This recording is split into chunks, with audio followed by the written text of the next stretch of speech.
폴란드 국방장관이 폭탄 발언을 했습니다. 한국은 형제의 나라입니다. 전 세계가 얼어붙었습니다. 55조 원, K2 전차 288대, 천무 미사일 1만 발. 20년간 아시아 무기를 무시하던 유럽이 한국에 역대 최대 규모 계약을 던진 겁니다. 그런데 가장 충격받은 사람은 따로 있었습니다. 21년 전 한국인의 명함을 찢어버렸던 독일 바이어. 그가 한국을 찾아와 무릎을 꿇었습니다.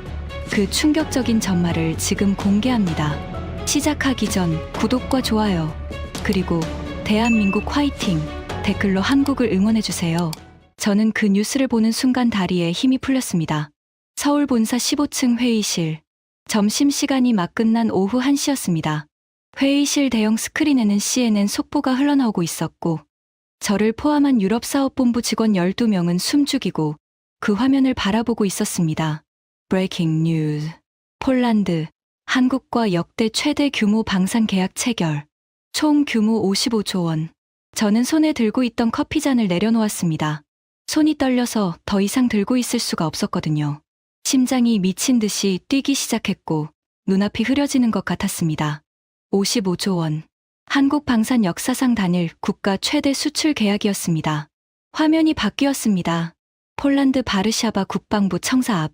블라디미르 두다 국방장관이 기자들 앞에 서 있었습니다. 그의 뒤로는 폴란드 국기와 태극기가 나란히 펄럭이고 있었죠. 오늘 우리는 역사적인 결정을 발표합니다. 두다 장관의 목소리가 회의실에 울려 퍼졌습니다. 폴란드는 대한민국으로부터 K2 전차 288대, K9 자주포 648문, 그리고 천무 다연장 로켓 시스템과 미사일 1만 발을 도입하기로 결정했습니다. 회의실 여기저기서 탄성이 터져 나왔습니다. 말도 안 돼. K2가 288대라고? 천무 1만 발이면 거의 전량 아니야? 하지만 저는 아무 말도 할 수 없었습니다. 그저 화면만 바라보고 있었죠. 두다 장관이 다음 말을 이어갔기 때문입니다. 왜 한국이냐고 묻는 분들이 계실 겁니다. 그가 잠시 말을 멈췄습니다. 카메라가 그의 얼굴을 클로즈업했고 저는 그의 눈가에 묻어나는 진심을 볼 수 있었습니다. 한국은 우리에게 형제의 나라입니다. 형제의 나라. 그 말을 듣는 순간 저는 주체할 수 없는 눈물이 쏟아졌습니다. 21년이었습니다. 정확히 21년 전 독일 뉘른베르크에서 찢어진 명함 한 장으로 시작된 여정이 드디어 이 순간에 도달한 겁니다. 부장님, 괜찮으세요? 옆에 있던 이 과장이 걱정스럽게 물었습니다. 저는 고개를 저었습니다. 괜찮지 않았습니다. 하지만 그건 슬픔이 아니었습니다. 두다 장관이 말을 이어갔습니다. 독일은 3년을 기다리라고 했습니다. 프랑스는 5년이라고 했습니다. 하지만 한국은 달랐습니다. 한국은 우리에게 물었습니다. 언제까지 필요하십니까? 그리고 약속을 지켰습니다. 회의실이 다시 술렁였습니다. 독일이 3년이라고 했대. 프랑스는 5년? 우리가 이긴 거야? 저는 조용히 자리에서 일어났습니다. 창가로 걸어가 서울의 스카이라인을 바라봤습니다. 한강이 햇빛을 받아 반짝이고 있었고 멀리 남산타워가 보였습니다. 저는 속으로 중얼거렸습니다. 아버지, 보고 계시죠? 드디어 해냈습니다. 그날 저녁 저는 퇴근하지 않고 사무실에 혼자 남아 있었습니다. 책상 서랍에서 낡은 사진 한 장을 꺼냈습니다. 21년 전 독일 뉘른베르크 방산 전시회에서 찍은 사진이었죠. 사진 속에는 젊은 저와 아버지가 나란히 서 있었습니다. 아버지는 그때 이미 폐암 말기였지만 저와 함께 유럽에 가겠다고 고집을 부리셨습니다. 태연아, 내가 이 눈으로 직접 봐야겠다.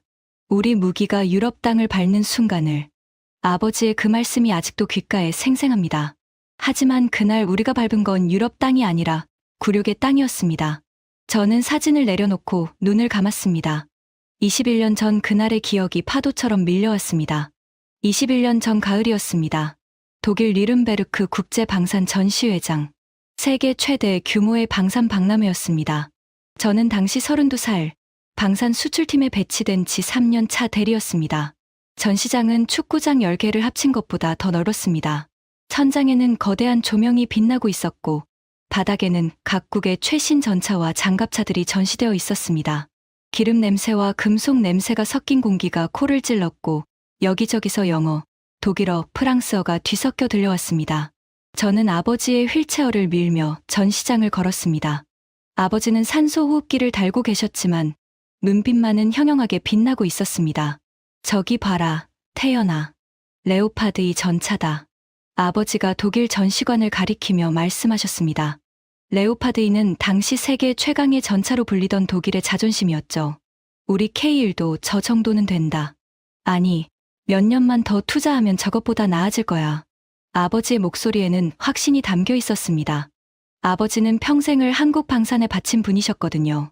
아버지 김영수. 1970년대 박정희 대통령 시절 자주국방 프로젝트에 참여했던 1세대 방산 엔지니어. 아버지는 맨 땅에서 시작해 한국형 전차의 기초를 닦은 분들 중 한 명이셨습니다. 아버지, 오늘 독일 바이어들 미팅이 있어요. 기대해 보셔도 될 것 같습니다. 저는 자신감에 차서 말했습니다. 사실 그때 저는 세상을 너무 몰랐습니다. 오후 3시, 독일 방산업체 연합 부스 앞, 저는 회사에서 준비해 온 브로셔와 제안서를 들고 서 있었습니다.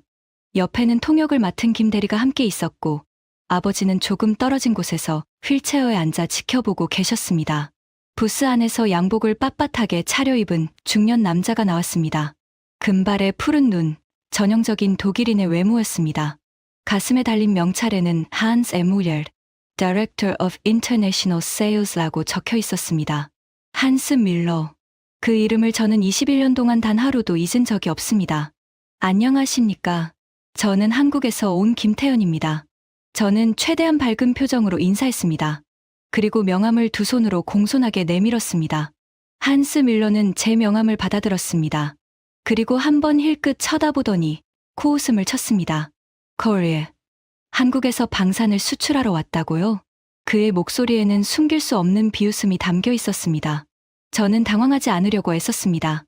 네, 저희 K1 전차와 K9 자주포를 소개해드리고 싶습니다. 성능 면에서 충분히 경쟁력이 있다고 생각합니다. 저는 브로셔를 펼쳐 보여드렸습니다. 하지만 한스 밀러는 브로셔를 쳐다보지도 않았습니다. 잠깐요. 한국이 무기를 만든다고요? 그가 옆에 있던 동료에게 독일어로 뭔가를 말했습니다. 저는 독일어를 몰랐지만 그들이 웃고 있다는 건 알 수 있었습니다. 미안하지만 우리는 아시아산 무기에 관심 없습니다. 한스 밀러가 잘라 말했습니다. 하지만 저희 제품의 성능을 한 번만 봐주시면. 성능이요? 그가 저를 위아래로 훑어보았습니다. 마치 길에서 만난 벌레를 보는 것 같은 눈빛이었습니다. 한국은 전쟁 중인 나라 아닙니까? 북한이랑요. 그런 나라에서 만든 무기를 누가 사겠어요? 우리 독일제는 100년 전통입니다. 한국은 우리한테 기술 배워서 겨우 전차 만들기 시작한 거 아닙니까? 저는 얼굴이 화끈거렸습니다. 하지만 참았습니다. 회사를 대표해서 온 자리였으니까요. 저희도 30년 넘게 기술을 축적해왔습니다. 한 번만 기회를. 기회요? 한스 밀러가 제 말을 끊었습니다. 그리고 그가 한 행동을 저는 평생 잊지 못할 겁니다. 그는 제 명함을 들어 올렸습니다. 그리고 천천히, 아주 천천히 두 손으로 찢었습니다. 찢어진 명함 조각이 바닥에 흩어졌습니다. 이게 제가 줄 수 있는 대답입니다. 아시아 사람들은 우리 고객이 아닙니다. 앞으로 다시는 연락하지 마세요. 저는 그 자리에 얼어붙었습니다. 주변 사람들이 저를 쳐다보고 있었습니다. 어떤 사람들은 킥킥거리며 웃고 있었습니다. 찢어진 명함 조각들이 전시장 바닥에 흩어져 있었습니다. 저는 그것을 줍지 못했습니다. 무릎이 굳어서 움직일 수가 없었거든요. 그때 뒤에서 쿵 하는 소리가 들렸습니다. 고개를 돌려보니 아버지가 휠체어에서 일어나려다 쓰러지신 거였습니다. 산소 호흡기가 빠져 있었고 아버지의 얼굴은 새파랗게 질려 있었습니다. 아버지, 저는 달려갔습니다. 아버지를 부축해 일으키며 산소 호흡기를 다시 연결해 드렸습니다. 괜찮으세요? 아버지. 아버지는 거친 숨을 몰아쉬며 저를 바라보셨습니다. 그리고 떨리는 손으로 제 손을 잡으셨습니다. 태연아, 저 자식들 이름 기억해라. 아버지의 눈에서 눈물이 흘렀습니다. 분노의 눈물이었습니다. 언젠가 저 자식들이 우리한테 머리 숙이는 날이 올 거다. 꼭 온다. 우리는 그날 전시회를 떠났습니다. 더 이상 머물 이유가 없었습니다. 아버지의 상태는 급격히 나빠졌습니다. 독일에서 바로 귀국해야 했고 아버지는 병원에 입원하셨습니다. 입원 3일째 밤이었습니다. 병실에는 소독약 냄새가 가득했고 심장 모니터 소리만이 규칙적으로 울리고 있었습니다. 저는 아버지 곁에 앉아 손을 잡고 있었습니다. 태연아. 아버지가 눈을 뜨셨습니다. 네, 아버지. 여기 있어요. 내가 1973년에 자주국방 프로젝트에 참여했을 때 말이다. 아버지의 목소리는 가늘었지만 또렷했습니다. 그때 우리가 뭘 가지고 있었는지 아니? 저는 고개를 저었습니다. 아무것도 없었어. 설계도 한 장 없이 맨손으로 시작했다. 미국 놈들이 기술 안 주려고 별짓을 다 했어. 그래서 우리가 어떻게 했는지 아니? 아버지가 힘겹게 웃으셨습니다. 밤새 불 켜고 연구했지. 잠도 안 자고 월급도 제대로 못 받으면서. 그래서 결국 만들어냈어. K1 전차, K9 자주포, 천무. 전부 다 우리 손으로. 아버지가 제 손을 꽉 쥐셨습니다. 태연아, 내가 한 가지만 부탁할게. 말씀하세요, 아버지. 포기하지 마라. 아버지의 눈에서 눈물이 흘렀습니다. 저 유럽 놈들이 우리를 무시하는 거 나도 다 봤다. 분하지? 나도 분하다. 평생을 바쳤는데 이게 뭐냐 싶지. 저도 눈물이 났습니다. 하지만 태연아, 언젠가 우리 무기가 유럽 하늘을 지키는 날이 올 거다. 꼭 온다. 내가 못 보더라도 내가 꼭 봐라. 알겠지? 네, 아버지. 약속할게요. 저는 아버지의 손을 꽉 잡았습니다. 아버지는 미소를 지으셨습니다. 그리고 그게 제가 본 아버지의 마지막 미소였습니다. 다음 날 새벽, 아버지는 눈을 감으셨습니다. 장례식이 끝난 후 저는 아버지의 서재를 정리했습니다. 책상 서랍에서 낡은 봉투 하나를 발견했습니다. 봉투 겉면에는 태연에게라고 적혀 있었습니다. 봉투를 열자 접힌 종이 한 장이 나왔습니다. 유럽 지도였습니다. 지도 위에는 빨간 동그라미가 여러 개 그려져 있었습니다. 독일, 프랑스, 영국, 폴란드, 체코, 그리고 각 나라 옆에 아버지의 손글씨가 적혀 있었습니다. 언젠가 우리 무기가 갈 곳들. 저는 그 지도를 가슴에 품고 울었습니다. 한참을 울었습니다. 그리고 결심했습니다. 반드시 해내겠다고. 아버지 대신 제가 꼭 해내겠다고. 아버지 돌아가시고 저는 더 독하게 일했습니다. 유럽 담당으로 자원했습니다. 누구도 가고 싶어 하지 않는 자리였죠. 왜냐하면 유럽은 그때까지 한국 무기를 단 한 번도 사준 적이 없었기 때문입니다. 선배들은 말렸습니다. 태연아, 거긴 무덤이야. 가봤자 소용없어. 유럽은 자기들끼리 해먹는 시장이야. 아시아 업체한테 문 안 열어줘. 차라리 동남아 쪽을 해. 거기가 그나마 가능성 있어. 하지만 저는 듣지 않았습니다. 아버지가 남기신 지도가 제 가슴 속에 있었으니까요. 2년 후 파리였습니다. 유로사토리 방산 전시회. 저는 다시 한번 유럽 땅을 밟았습니다. 이번에는 준비를 철저히 했습니다. 프랑스어 인사말을 외웠고 현지 컨설턴트까지 고용했습니다. 브로셔도 프랑스어 버전으로 새로 만들었죠. 프랑스 국방부 조달 담당자를 어렵게 만났습니다. K9 자주포입니다. 사거리 40km, 분당 발사 속도 최대 8발. 유럽 어떤 자주포보다 우수합니다. 저는 열정적으로 설명했습니다. 담당자는 브로셔를 훑어보더니 고개를 저었습니다.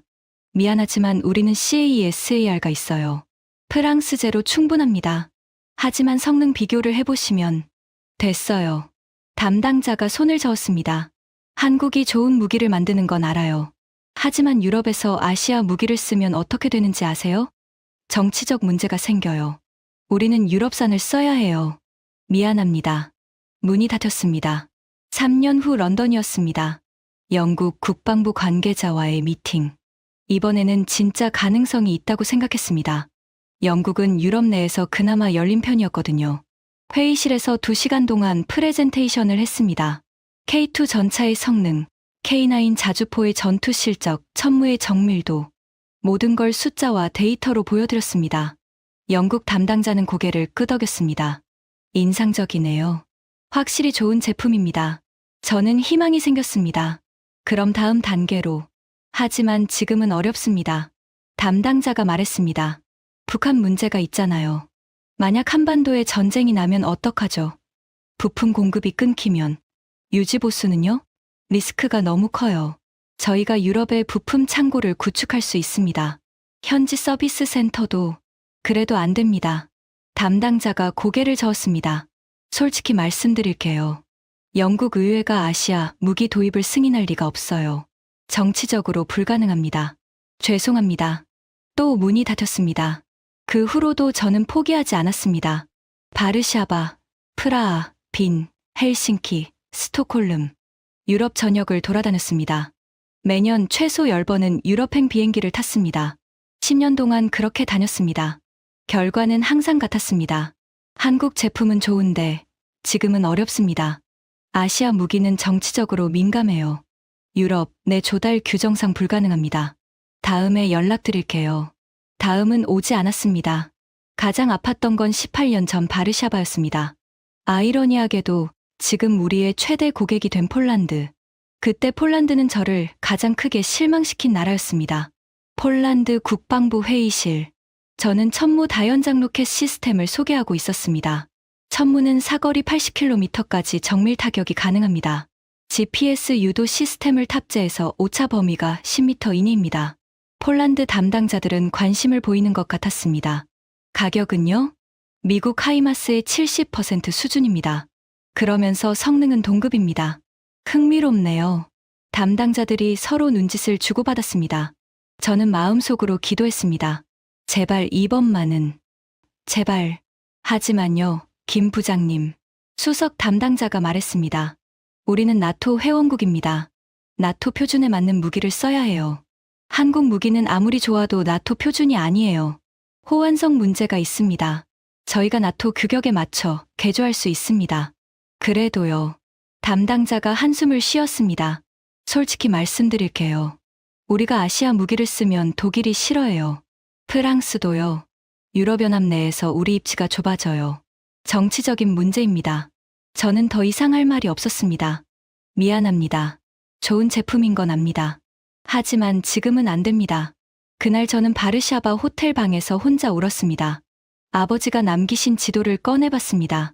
폴란드 위에 그려진 빨간 동그라미가 눈물에 젖어 번져 있었습니다. 아버지, 안 되겠어요. 저 못하겠어요. 그날 밤 저는 처음으로 포기를 생각했습니다. 16년 전 어느 날 밤이었습니다. 저는 집에서 아내와 마주 앉아 있었습니다. 소주잔을 기울이며 저는 말했습니다. 여보, 나 그만둘까봐. 아내가 놀라서 저를 바라봤습니다. 갑자기 무슨 소리야? 10년 동안 유럽 돌아다녔어. 계약 건수가 몇 개인 줄 알아? 0이야. 제로. 하나도 없어. 저는 소주를 들이켰습니다. 다른 사람들은 동남아에서, 중동에서 계약 따오는데 나만 맨날 빈손이야. 회사에서도 이제 슬슬 눈치 줘. 성과가 없으니까. 아내가 제 손을 잡았습니다.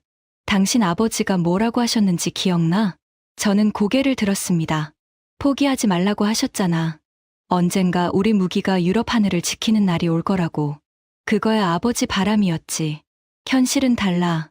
아니야. 아내가 단호하게 말했습니다. 당신 아버지는 맨 땅에서 전차 만든 사람이야. 아무것도 없이 시작해서 지금의 한국 방산을 만든 분이라고. 그 아들이 고작 10년 만에 포기해? 저는 아내를 바라봤습니다. 언제 될지 모르잖아. 평생 안 될 수도 있어. 그래도. 아내가 미소 지었습니다. 당신이 포기하면 누가 해? 당신 아버지 약속 지킬 사람이 당신밖에 없잖아. 그날 밤 저는 다시 마음을 다잡았습니다. 아버지의 지도를 펼쳐놓고 빨간 동그라미들을 바라봤습니다. 독일, 프랑스, 영국, 폴란드. 언젠가. 반드시 언젠가. 저는 이를 악물었습니다. 그렇게 또 5년이 흘렀습니다. 그리고 또 5년. 저는 과장이 되고, 차장이 되고, 부장이 되었습니다. 머리카락에 흰색이 섞이기 시작했고, 주름이 깊어졌습니다. 하지만 유럽 시장의 문은 여전히 닫혀 있었습니다. 그러다가 모든 것이 바뀐 날이 왔습니다. 6년 전 어느 새벽이었습니다. 저는 TV 속보를 보며 커피잔을 떨어뜨렸습니다. 러시아, 우크라이나 전면 침공, 유럽 안보 질서 붕괴. 화면에는 탱크가 국경을 넘는 장면이 나오고 있었습니다. 폭발음, 비명 소리, 사이렌 소리. 저는 그 순간 알았습니다. 세상이 바뀌고 있다. 그리고 그로부터 정확히 일주일 후, 제 휴대폰이 울렸습니다. 국제전화였습니다. 발신번호 앞자리는 48점, 폴란드였습니다. 저는 떨리는 손으로 전화를 받았습니다. 여보세요? 전화기 너머로 급박한 목소리가 들려왔습니다. 김 부장님이십니까? 폴란드 국방부입니다. 긴급히 드릴 말씀이 있습니다. 20년 동안 닫혀있던 문이 열리는 소리가 들렸습니다. 전화기 너머의 목소리는 급박했습니다. 김 부장님, 저는 폴란드 국방부 국제협력과의 마치에이 코발스키입니다. 긴급히 상의드릴 건이 있습니다. 저는 심장이 두근거리기 시작했습니다. 폴란드 국방부에서 직접 연락이 오다니. 20년 동안 단 한 번도 없던 일이었습니다. 네, 말씀하십시오. 현재 우크라이나 상황 알고 계시죠? 물론입니다. 저희 폴란드는 러시아와 국경을 맞대고 있습니다. 지금 상황이 매우 급박합니다. 마치에이의 목소리가 떨리고 있었습니다. 저희는 긴급하게 방어 전력을 확충해야 합니다. 독일에 문의했더니 3년을 기다리라고 합니다. 프랑스는 5년이라고 했습니다. 저는 숨을 죽였습니다. 그래서 한국에 연락드리는 겁니다. 한국은 얼마나 빨리 납품할 수 있습니까? 그 질문을 듣는 순간 저는 20년 전 아버지의 유언이 떠올랐습니다. 언젠가 저 자식들이 우리한테 머리 숙이는 날이 올 거다. 아버지, 그날이 온 것 같습니다. 코발스키 과장님, 구체적으로 어떤 장비가 필요하십니까? 전차, 자주포, 다연장 로켓 시스템, 전부 다 필요합니다. 그리고 가능하다면 직접 만나서 이야기하고 싶습니다. 저는 단 1초도 망설이지 않았습니다. 내일 바르샤바로 가겠습니다. 전화를 끊고 저는 바로 본사에 연락했습니다. 긴급 회의가 소집되었고 1시간 만에 임원진이 모였습니다. 회의실에는 팽팽한 긴장감이 흘렀습니다. CEO 박정호 사장님이 먼저 입을 여셨습니다. 김 부장, 상황 설명해보게. 폴란드 국방부에서 직접 연락이 왔습니다. 러시아 침공 이후 긴급하게 전력 확충이 필요하다고 합니다. K2 전차, K9 자주포, 천무 시스템 전부 관심 있다고 합니다. 회의실이 술렁였습니다. 폴란드가 직접 연락을? 유럽에서 먼저 손 내민 거야? 박 사장님이 손을 들어 조용히 시켰습니다. 독일이나 프랑스는 뭐라고 했대? 독일은 3년, 프랑스는 5년 납기라고 했답니다. 3년. 박 사장님의 눈이 번쩍였습니다. 우리는? 저는 깊게 숨을 들이켰습니다. 6개월 안에 첫 납품 가능하다고 말씀드리고 싶습니다. 회의실이 다시 술렁였습니다. 6개월. 그게 가능해? 생산 라인 풀가동에도 빠듯한데. 리스크가 너무 크지 않나? 박 사장님이 저를 똑바로 바라봤습니다. 김 부장, 자네 확신 있나? 저는 1초도 망설이지 않았습니다. 20년을 기다렸습니다. 이 기회 놓치면 다음은 없습니다. 박 사장님이 고개를 끄덕였습니다. 좋아. 가봐. 그리고 반드시 따와. 다음 날 새벽 저는 인천공항에 있었습니다. 바르샤바행 비행기. 8,500km의 여정이었습니다. 저는 창가 좌석에 앉아 구름 위를 날면서 생각했습니다. 20년 전에도 이 하늘을 날았습니다. 아버지와 함께. 그때는 희망을 품고 갔다가 굴욕만 안고 돌아왔죠. 하지만 이번은 다릅니다. 이번에는 그들이 먼저 손을 내밀었습니다. 저는 가방에서 낡은 유럽 지도를 꺼냈습니다. 아버지가 남기신 그 지도. 폴란드 위에 그려진 빨간 동그라미가 선명하게 보였습니다. 아버지, 드디어 가고 있습니다. 아버지가 그려놓은 그 원 안으로 비행기가 흔들렸습니다. 난기류였습니다. 하지만 저는 두렵지 않았습니다. 오히려 심장이 뜨겁게 뛰고 있었습니다. 12시간 후 바르샤바 쇼팽공항에 도착했습니다. 입국장을 나서자 한 남자가 제 이름이 적힌 팻말을 들고 서 있었습니다. 40대 초반으로 보이는 금발의 남자. 얼굴에는 피곤함이 묻어 있었지만 눈빛은 또렷했습니다. 김태현 부장님이십니까? 네, 맞습니다. 저는 마치에이 코발스키입니다. 전화로 통화했던 그가 손을 내밀었습니다. 저는 그 손을 꽉 잡았습니다. 손바닥에서 전해지는 온기가 느껴졌습니다. 멀리서 오시느라 고생하셨습니다. 바로 국방부로 가시죠. 차를 타고 바르샤바 시내를 지나는 동안 저는 창밖을 바라봤습니다. 거리 곳곳에 우크라이나 국기가 걸려 있었고 Stand with Ukraine라고 적힌 현수막이 보였습니다. 마치에이가 말했습니다. 저희 폴란드는 역사적으로 러시아에게 많은 고통을 받았습니다. 2차 대전 때 나라가 사라졌고 냉전 시대에는 소련의 위성국가였죠. 그가 한숨을 쉬었습니다. 그래서 지금 우크라이나 상황이 남의 일이 아닙니다. 내일 우리에게 일어날 수도 있는 일이니까요. 저는 조용히 고개를 끄덕였습니다. 이해합니다. 저희 한국도 비슷한 상황이니까요. 마치에이가 저를 바라봤습니다. 맞아요. 그래서 제가 한국에 연락한 겁니다. 한국은 우리와 같은 처지를 아는 나라니까요. 그 말이 가슴에 와닿았습니다. 같은 처지를 아는 나라. 어쩌면 그게 20년 동안 유럽의 문이 열리지 않았던 이유이기도 했습니다. 그들은 전쟁의 공포를 몰랐습니다. 평화가 당연한 줄 알았죠. 하지만 이제 상황이 달라졌습니다.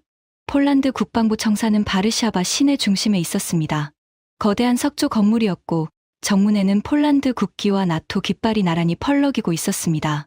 저는 마치에이를 따라 건물 안으로 들어갔습니다. 회의실에는 이미 여러 명이 기다리고 있었습니다. 군복을 입은 장성들, 양복을 입은 관료들. 모두 표정이 굳어 있었습니다. 마치에이가 저를 소개했습니다. 한국 한화의 김태연 유럽사업본부장입니다. 저는 고개를 숙여 인사했습니다. 만나 뵙게 되어 영광입니다. 회의실 정면에 앉아있던 백발의 장성이 입을 열었습니다. 나는 스타니스와프 코왈츠크 육군 참모차장입니다. 단도직입적으로 묻겠습니다. 그가 날카로운 눈으로 저를 바라봤습니다. 한국이 정말 우리를 도울 수 있습니까? 저는 주눅 들지 않고 대답했습니다. 도울 수 있습니다. 아니, 반드시 돕겠습니다. 독일은 3년이라고 했습니다. 한국은 6개월 안에 첫 납품 가능합니다. 회의실이 웅성거렸습니다. 장성들이 서로 눈짓을 주고받았습니다.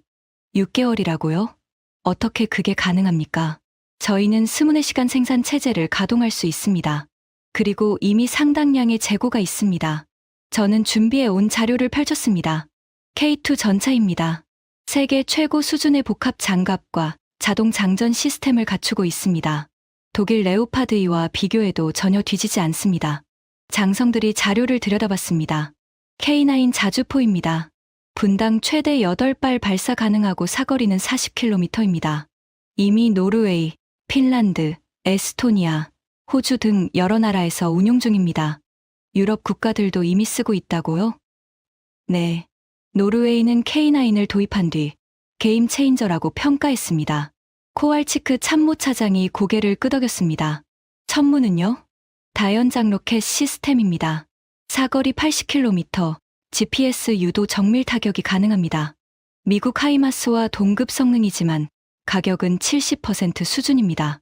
회의실이 조용해졌습니다. 장성들의 표정이 달라지고 있었습니다. 그때 한 젊은 장교가 손을 들었습니다. 실례지만 질문 하나 해도 되겠습니까? 물론입니다. 한국은 왜 이렇게 빨리 납품할 수 있습니까? 독일이나 프랑스는 왜 안 됩니까? 좋은 질문이었습니다. 저는 잠시 생각한 뒤 대답했습니다. 독일과 프랑스는 평화로운 시대에 최적화된 생산 시스템을 가지고 있습니다. 수요가 적으니까 천천히 만들어도 됐죠. 하지만 한국은 다릅니다. 저는 회의실을 둘러봤습니다. 저희는 70년 동안 휴전선 너머의 100만 대군을 마주하고 살아왔습니다. 언제 전쟁이 터질지 모르는 상황에서요. 그래서 항상 준비하고 있습니다. 생산 라인도, 부품 재고도, 인력도요. 회의실이 조용했습니다. 저희는 전쟁을 아는 나라입니다. 그래서 전쟁을 두려워하는 나라의 마음을 압니다. 코왈치크 참모차장이 천천히 고개를 끄덕였습니다. 알겠습니다. 내일 실무 협의를 계속하죠. 회의가 끝났습니다. 하지만 진짜 이야기는 그날 밤에 시작되었습니다. 저녁 8시. 마치에이가 저를 데리고 바르샤바 구시가지로 갔습니다. 공식 회의는 끝났으니까 이제 좀 편하게 이야기하죠. 폴란드 전통 음식 좋아하세요? 작은 레스토랑이었습니다. 벽에는 오래된 사진들이 걸려 있었고 은은한 촛불이 테이블을 비추고 있었습니다. 폴란드 전통 음식인 피에로기와 비고스가 나왔습니다. 마치에이가 보드카를 따르며 말했습니다. 김 부장님, 하나 여쭤봐도 될까요? 편하게 물어보세요. 왜 20년이나 유럽에 도전하셨습니까? 중동이나 동남아가 훨씬 쉬웠을 텐데요. 저는 잠시 망설였습니다. 그리고 처음으로 누군가에게 그 이야기를 했습니다. 아버지 때문입니다. 아버지요? 네. 제 아버지는 한국 방산 1세대 엔지니어셨어요. 1970년대에 맨 땅에서 시작해서 전차를 만든 분이죠. 마치에이가 진지하게 듣고 있었습니다. 21년 전에 아버지와 함께 독일 전시회에 갔습니다. 그때 아버지는 폐암 말기셨어요. 그런데도 직접 가시겠다고 하셨죠. 우리 무기가 유럽 땅을 밟는 걸 보고 싶다고. 저는 보드카를 한 모금 마셨습니다. 목이 따끔했습니다. 하지만 결과는 참담했습니다. 독일 바이어가 제 명함을 찢어버렸어요. 아시아 무기는 관심 없다면서요. 아버지가 그걸 보셨습니다. 마치에이의 표정이 굳어졌습니다.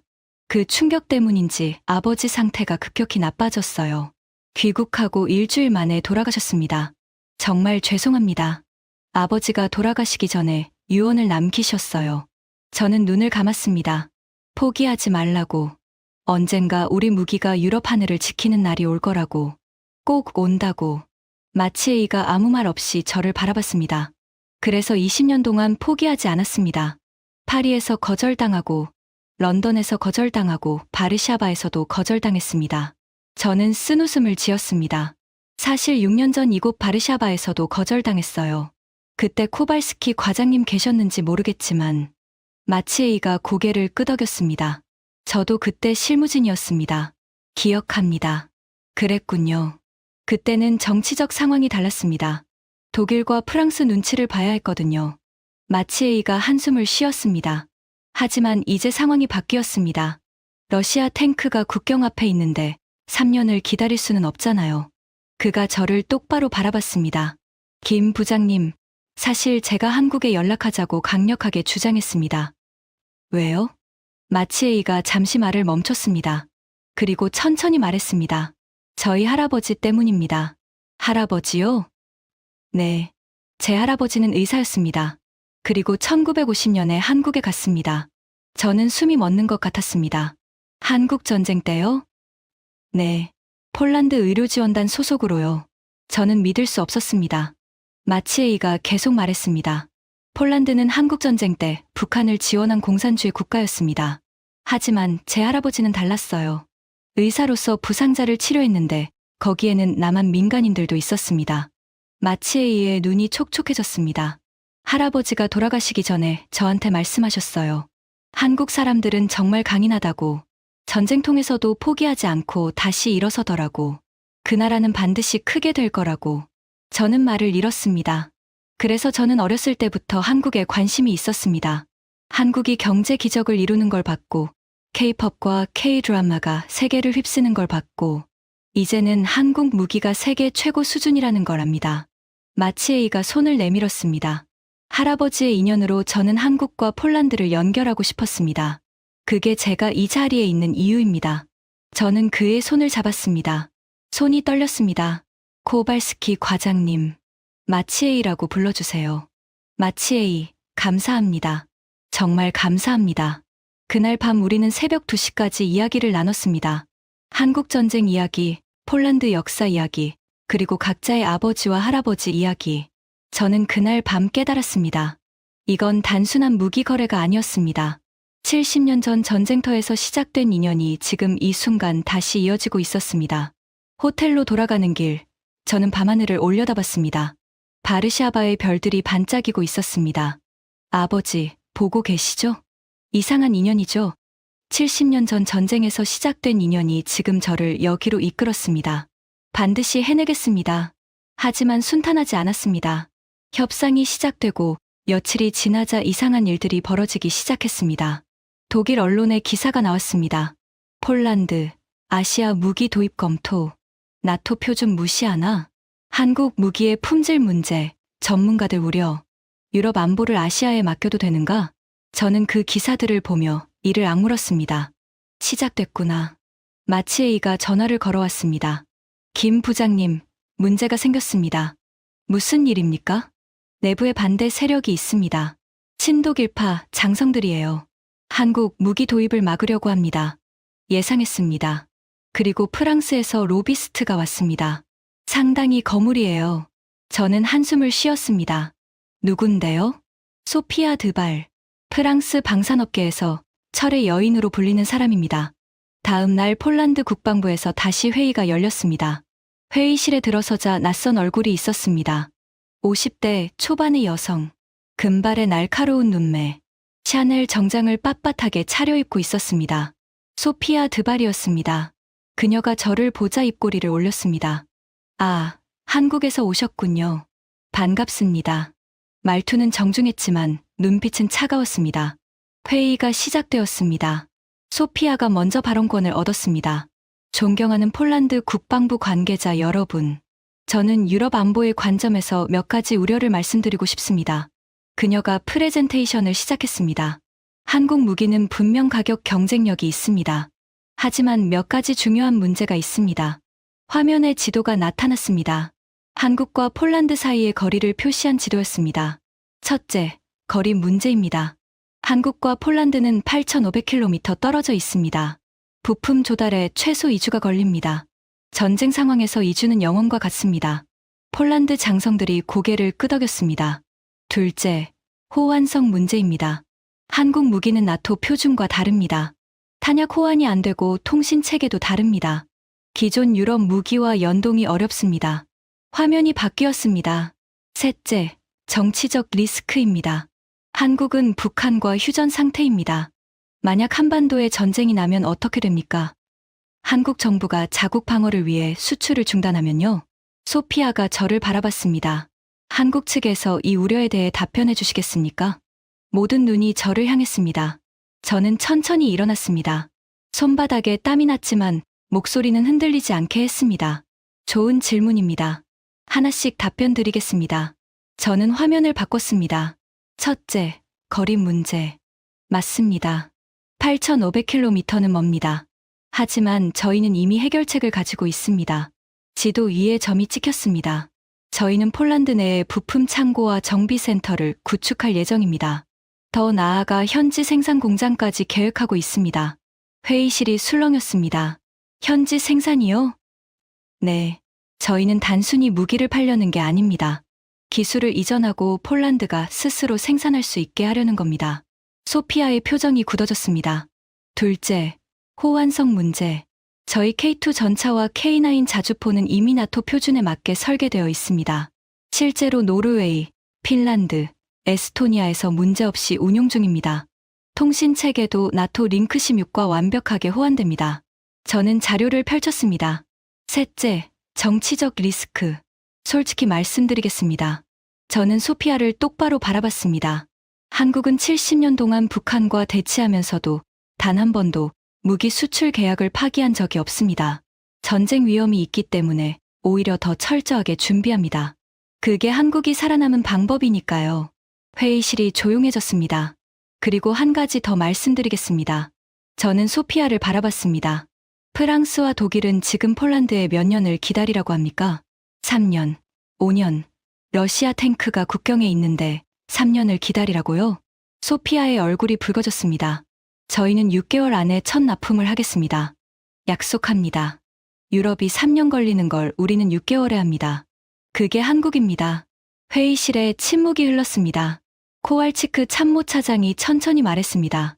오늘 회의는 여기까지 하죠. 검토 후 연락드리겠습니다. 회의가 끝난 후 복도에서 소피아가 저를 불러 세웠습니다. 김 부장, 잠깐요. 저는 멈춰 섰습니다. 대단하시네요. 하지만 이건 끝난 게 아닙니다. 그녀가 차가운 미소를 지었습니다. 유럽은 유럽끼리 해결합니다. 아시아 사람들이 끼어들 자리가 아니에요. 저는 그녀를 똑바로 바라봤습니다. 21년 전에 독일 사람이 제 명함을 찢으면서 똑같은 말을 했습니다. 아시아 사람들은 고객이 아니라고요. 소피아의 눈이 커졌습니다. 그로부터 20년이 지났습니다. 지금 여기 서 있는 건 저입니다. 당신들이 아니라요. 저는 몸을 돌렸습니다. 두고 보시죠. 그 후 며칠 동안 상황은 더 힘들어졌습니다. 독일 언론에 연일 비판 기사가 나왔습니다. 폴란드의 무모한 도박, 아시아 무기, 유럽 안보에 약점될 것, 나토 동맹 분열 우려. 폴란드 내부에서도 반대 목소리가 커졌습니다. 친독일파 장성들이 반발했고 일부 정치인들은 공개적으로 한국 무기 도입을 비판했습니다. 마치에이가 전화를 걸어왔습니다. 김 부장님, 상황이 좋지 않습니다. 내부 여론이 반반으로 갈렸어요. 어떻게 해야 할까요? 장관님이 최종 결정을 내리실 겁니다. 하지만 독일과 프랑스 압박이 만만치 않아요. 저는 이를 악물었습니다. 20년을 기다렸는데 여기서 무너질 수는 없었습니다. 그때 뜻밖의 소식이 들려왔습니다. 일본 아사히 신문에 기사가 났습니다.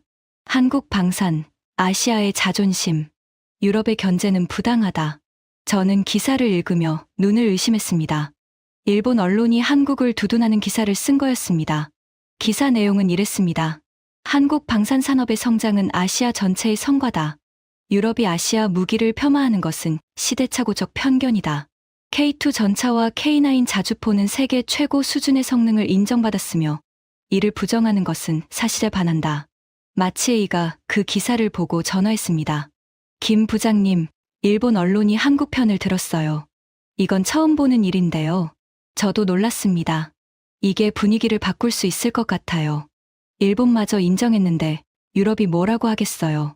저는 창밖을 바라봤습니다. 세상이 정말 바뀌고 있었습니다. 일주일 후 폴란드 국방장관 블라디미르 두다가 직접 회의를 주재했습니다. 회의실에는 긴장감이 흘렀습니다. 이 자리에서 최종 결정이 날 터였습니다.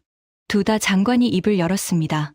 여러 검토 끝에 저는 한국 무기 도입을 추진하기로 결정했습니다. 회의실 여기저기서 탄성이 터져 나왔습니다. 저는 심장이 터질 것 같았습니다. 다만 조건이 있습니다. 두다 장관이 저를 바라봤습니다. 첫 번째, K2 전차 물량이 6개월 안에 폴란드에 도착해야 합니다. 하루라도 늦으면 계약은 취소됩니다. 6개월. 보통 전차 생산에는 최소 18개월이 걸립니다. 6개월은 불가능에 가까운 시간이었습니다. 그리고 두 번째 조건. 두다 장관이 말을 이었습니다. 기술 이전과 현지 생산을 계약에 포함해야 합니다. 단순한 구매가 아니라 폴란드가 직접 만들 수 있게 해주셔야 합니다. 저는 잠시 말을 잃었습니다. 기술 이전은 민감한 문제였습니다. 수십 년간 축적한 기술을 넘겨주는 것이니까요. 본사의 결정이 필요했습니다. 장관님, 첫 번째 조건은 제가 최선을 다하겠습니다. 하지만 두 번째 조건은 본사와 협의가 필요합니다. 얼마나 걸립니까? 48시간만 주십시오. 두다 장관이 고개를 끄덕였습니다. 좋습니다. 48시간 뒤에 답을 주세요. 저는 바로 서울 본사에 화상회의를 요청했습니다. 새벽 3시, 서울은 오전 10시였습니다. 화면에 CEO 박정우 사장님과 임원진이 나타났습니다. 김 부장, 상황 설명해봐. 저는 모든 것을 보고했습니다. 6개월 납기 조건과 기술 이전 요구까지. 임원들 사이에서 반대 의견이 나왔습니다. 6개월은 너무 무리입니다. 공정상 불가능해요. 기술 이전은 더 문제입니다. 우리 핵심 기술을 그냥 넘겨줄 수는 없습니다. 리스크가 너무 큽니다. 다른 기회를 노리는 게 나을 것 같습니다. 저는 답답했습니다. 하지만 참았습니다. 박 사장님이 손을 들어 조용히 시켰습니다. 김 부장, 자네 생각은 어떤가? 저는 깊게 숨을 들이켰습니다. 사장님, 저는 20년 동안 유럽 문을 두드렸습니다. 단 한 번도 열리지 않았습니다. 저는 화면을 똑바로 바라봤습니다. 그런데 지금 문이 열렸습니다. 그것도 활짝 열렸습니다. 이 기회를 놓치면 다음은 없습니다. 기술 이전은 어떻게 생각하나? 단기적으로는 손해입니다. 하지만 장기적으로 보면 다릅니다. 저는 자료를 화면에 띄웠습니다. 폴란드에 공장이 생기면 그게 유럽 전체의 거점이 됩니다. 메이드 인 폴란드라는 라벨이 붙으면 유럽 내 규제도 피할 수 있습니다. 폴란드를 교두보로 유럽 전체를 공략할 수 있습니다. 임원들이 서로 눈짓을 주고받았습니다. 그리고 한 가지 더 말씀드리겠습니다. 저는 목소리를 높였습니다. 저희 아버지 세대는 맨 땅에서 시작했습니다. 기술도 없고 자본도 없고 아무것도 없이. 그래도 해냈습니다. K1 전차, K9 자주포, 천무. 전부 우리 손으로 만들었습니다. 저는 눈이 뜨거워지는 걸 느꼈습니다. 이제 그 결과를 세계에 보여줄 때입니다. 20년 동안 무시당했습니다. 명함이 찢겼고 문전박대당했습니다. 하지만 포기하지 않았습니다. 그래서 지금 여기까지 왔습니다. 회의실이 조용해졌습니다. 사장님, 제발 기회를 주십시오. 반드시 해내겠습니다.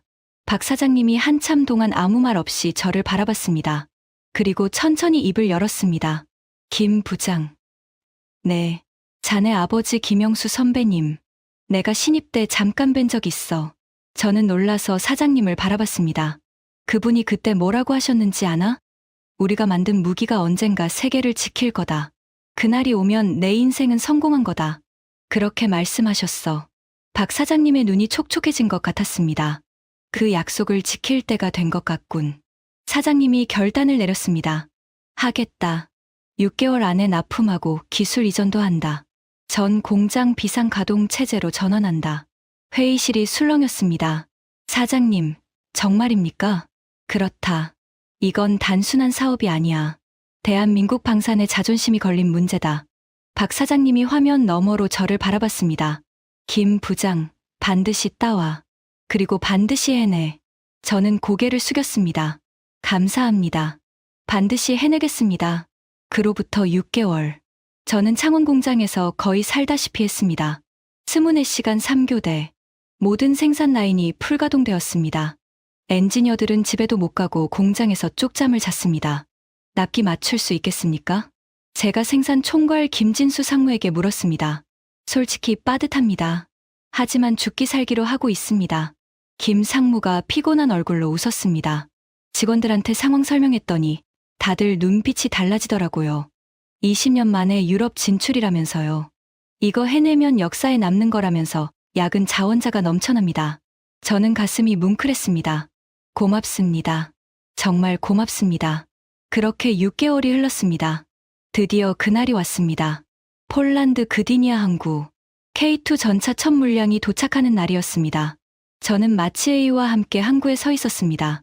바닷바람이 차갑게 불어왔지만 저는 추운 줄도 몰랐습니다. 수평선 너머로 거대한 화물선이 나타났습니다. 배 위에는 태극기가 펄럭이고 있었습니다. 왔다. 마치에이가 말했습니다. 배가 항구에 접안했습니다. 크레인이 움직이기 시작했고 첫 번째 K2 전차가 모습을 드러냈습니다. 햇빛을 받아 반짝이는 검은 장갑, 위용 있는 포탑, 그 위에 새겨진 한글 글씨 흑표. 저는 눈물이 났습니다. 참을 수가 없었습니다. 20년이었습니다. 21년 전 독일에서 명함이 찢어지던 날부터 이 순간까지 정확히 21년. 아버지, 보고 계시죠? 드디어 해냈습니다. 우리 무기가 유럽 땅을 밟았습니다. 마치에이가 제 어깨를 두드렸습니다. 김 부장님, 축하합니다. 약속을 지키셨네요. 마치에이, 당신 덕분입니다. 아닙니다. 당신들이 해낸 겁니다. 한국이 해낸 겁니다. 항구에는 폴란드 군인들이 도열해 있었습니다. 그들이 박수를 치기 시작했습니다. 처음에는 몇 명이었지만 점점 퍼져나가 수백 명이 함께 박수를 쳤습니다. 저는 그 박수 소리를 들으며 울었습니다. 며칠 후 나토 실사단이 왔습니다.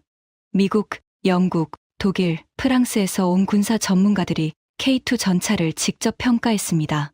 결과는 충격적이었습니다. 나토 내부 보고서에 이렇게 적혀 있었습니다. K2 전차는 레오파드 2 에밀, 에이브람스와 동급 이상의 성능을 보유하고 있음. 특히 자동 장전 시스템과 피격 시 생존성에서 우수함. 가격 대비 성능은 최고 수준으로 평가됨. 독일 실사관이 믿을 수 없다는 표정으로 말했습니다. 이게 정말 한국에서 만든 겁니까? 저는 웃으며 대답했습니다. 네, 100% 한국에서요. 엔진부터 장갑까지 전부 다. 실사관이 고개를 저었습니다. 대단하군요. 솔직히 이 정도일 줄 몰랐습니다.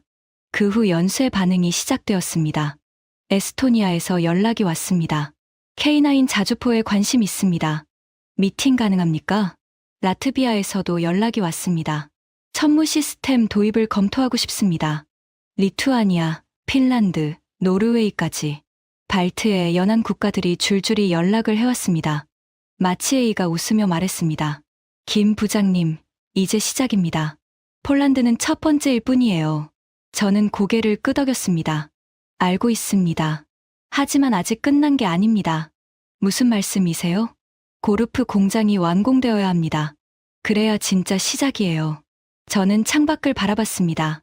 폴란드의 하늘은 파랗게 맑았습니다. 메이드 인 폴란드. 그 라벨이 붙는 순간 유럽 방산 질서가 바뀝니다. 그리고 그날이 다가오고 있었습니다. 저는 폴란드 서부의 작은 마을 고르프에 서 있었습니다. 독일 국경에서 단 10km 떨어진 곳이었습니다. 눈앞에는 거대한 공장이 우뚝 서 있었습니다.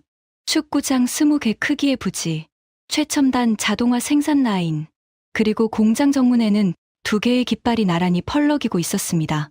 태극기와 폴란드 국기, 한화폴란 천무 생산 공장, 유럽 최초의 한국 방산 현지 생산 시설이었습니다. 저는 그 광경을 바라보며 숨이 막혔습니다. 믿기지 않았습니다. 21년 전 독일에서 명함이 찢어지던 날, 그때 저는 상상도 못했습니다. 언젠가 독일 코앞에 우리 공장이 생길 줄은. 김 부장님, 아니 이제 본부장님이시죠? 뒤에서 익숙한 목소리가 들렸습니다. 마치에이였습니다. 마치에이, 오랜만입니다. 저는 그와 악수했습니다. 2년 전 바르샤바에서 처음 만났을 때보다 그의 얼굴에 주름이 늘었지만 눈빛은 여전히 밝았습니다. 드디어 이날이 왔네요. 마치에이가 공장을 바라보며 말했습니다.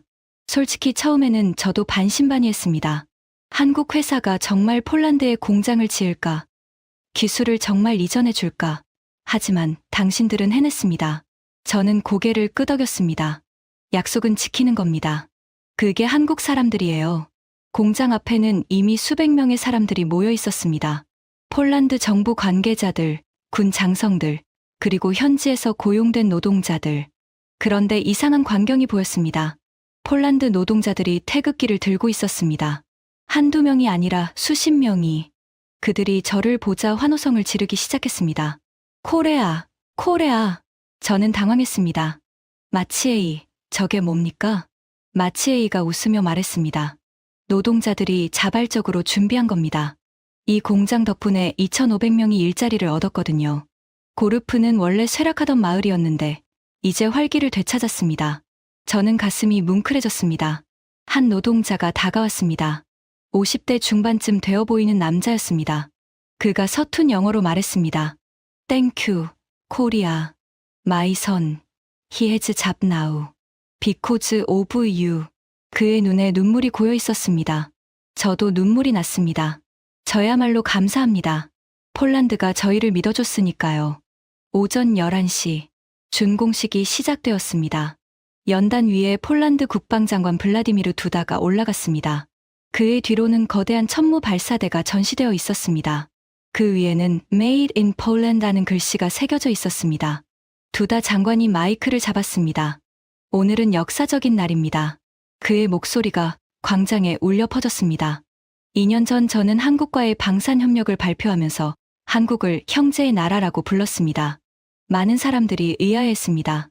왜 머나먼 아시아 국가를 형제라고 부르느냐고요. 그가 잠시 말을 멈추고 청중을 둘러봤습니다. 오늘 그 이유를 말씀드리겠습니다. 두다 장관이 손으로 공장을 가리켰습니다. 이 공장을 보십시오. 한국은 단순히 무기를 판 게 아닙니다. 기술을 이전했습니다. 일자리를 만들었습니다. 폴란드가 스스로 방어할 수 있는 능력을 선물했습니다. 청중 사이에서 박수가 터져 나왔습니다. 독일은 3년을 기다리라고 했습니다. 프랑스는 5년이라고 했습니다. 그들은 무기를 팔면서 우리를 고객으로 봤습니다. 두다 장관의 목소리가 높아졌습니다. 하지만 한국은 달랐습니다. 한국은 우리를 파트너로 봤습니다. 형제로 봤습니다. 그래서 6개월 만에 납품했고 기술을 아낌없이 나눴고 이 공장까지 지어줬습니다. 두다 장관이 저를 바라봤습니다. 김태현 본부장님, 일어나 주시겠습니까? 저는 당황했습니다. 예상하지 못한 일이었습니다. 하지만 일어났습니다. 이분이 21년 동안 포기하지 않고 유럽의 문을 두드린 분입니다. 거절당하고 무시당하고 명함이 찢어지는 수모를 겪으면서도요. 저는 숨이 막혔습니다. 어떻게 그 이야기를 알았을까? 두다 장관이 말을 이었습니다. 마치에이 코발스키 과장에게 들었습니다. 21년 전 독일에서 있었던 일을요. 두다 장관이 저를 향해 고개를 숙였습니다. 그때의 수모를 대신해서 사과드립니다. 그리고 감사드립니다. 포기하지 않아 주셔서. 청중이 일제히 일어나 박수를 쳤습니다. 기립 박수였습니다. 저는 눈물을 참을 수 없었습니다. 21년의 세월이 주마등처럼 스쳐갔습니다. 아버지, 보고 계시죠? 드디어 해냈습니다. 준공식이 끝난 후 리셉션이 열렸습니다. 샴페인이 터지고 축하 인사가 오갔습니다. 각국 언론에서 취재진이 몰려왔습니다. 독일 언론, 프랑스 언론, 영국 언론까지. 독일 GDF 기자가 저에게 다가왔습니다.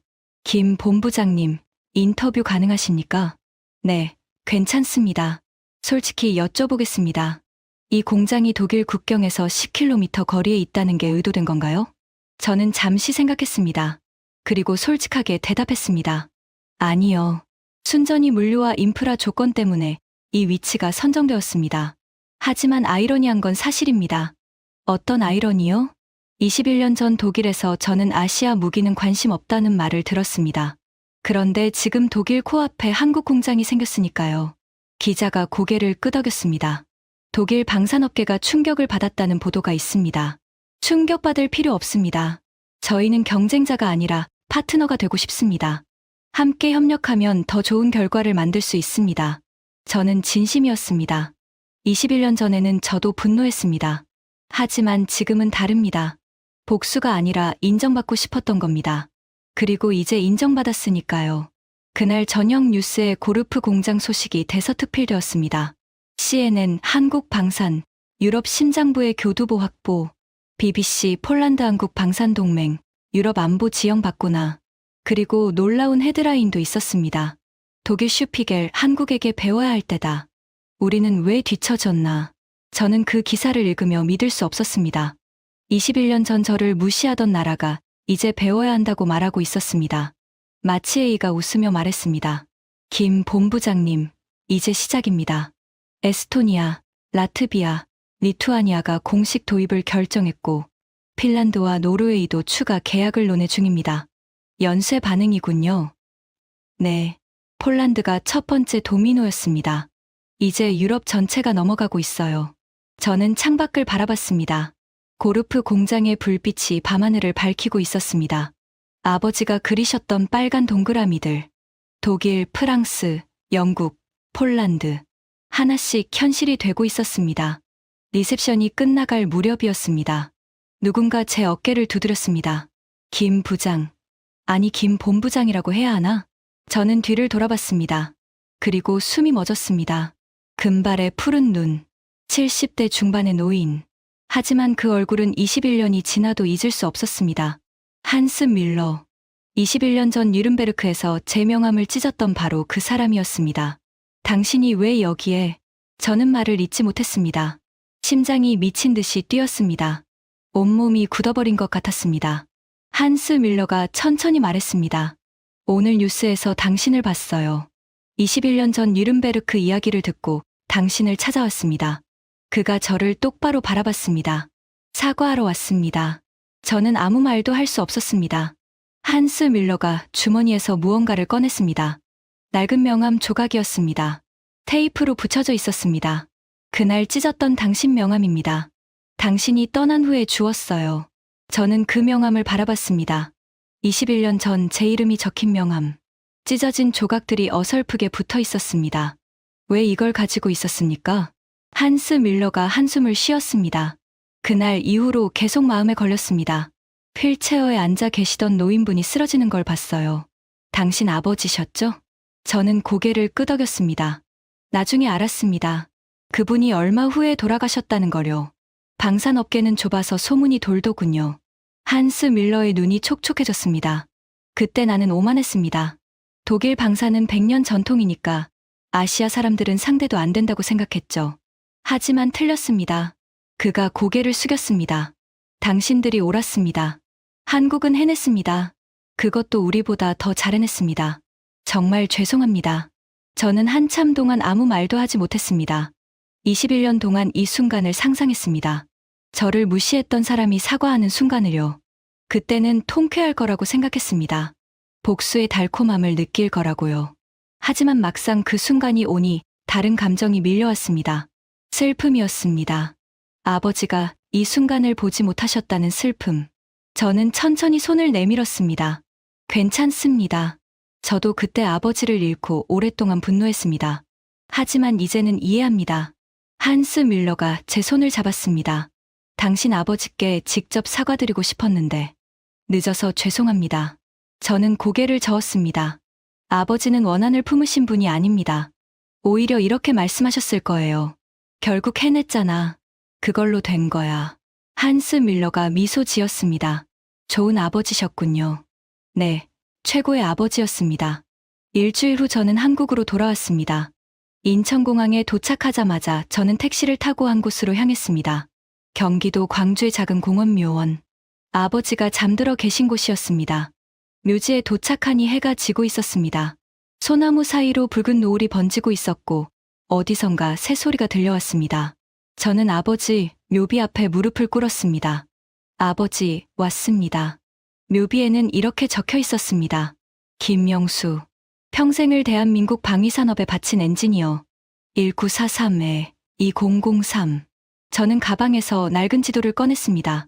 아버지가 남기신 유럽 지도. 빨간 동그라미가 그려진 그 지도. 아버지, 보세요. 저는 지도를 펼쳤습니다. 폴란드의 아버지가 그린 동그라미 채웠습니다. 55조 원짜리 계약이에요.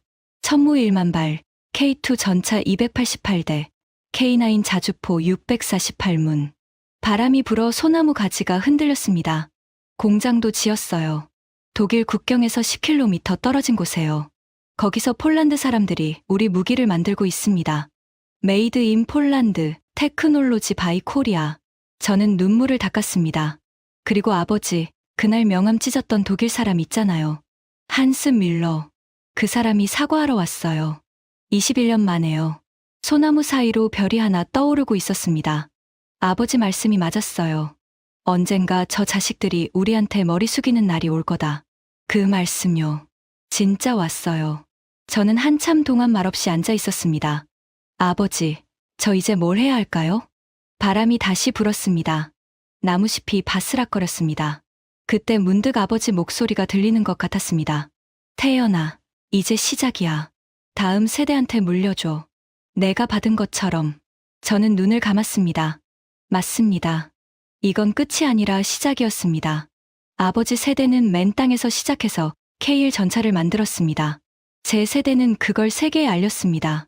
다음 세대는 더 멀리 갈 겁니다. 저는 일어났습니다. 그리고 묘비 앞에 지도를 놓았습니다. 아버지, 이 지도는 여기 두고 갈게요. 아버지 것이니까요. 저는 새 지도를 그릴 거예요. 아버지가 못 그린 나머지 동그라미들을요. 저는 마지막으로 묘비를 바라봤습니다. 사랑합니다, 아버지. 그리고 감사합니다. 포기하지 말라는 말씀 덕분에 여기까지 왔습니다. 돌아오는 길, 저는 밤하늘을 올려다봤습니다. 별들이 반짝이고 있었습니다. 그중 유난히 밝은 별 하나가 눈에 들어왔습니다. 아버지 별이라고 부르기로 했습니다. 언젠가 제 아이들에게 이야기해 줄 겁니다. 할아버지가 어떤 분이셨는지, 맨 땅에서 시작해서 어떻게 한국 방산의 기초를 닦으셨는지, 그리고 그 꿈이 어떻게 유럽 하늘까지 닿았는지, 지금까지 20년간 문전박대당하던 한국이 유럽의 형제가 된 이야기였습니다.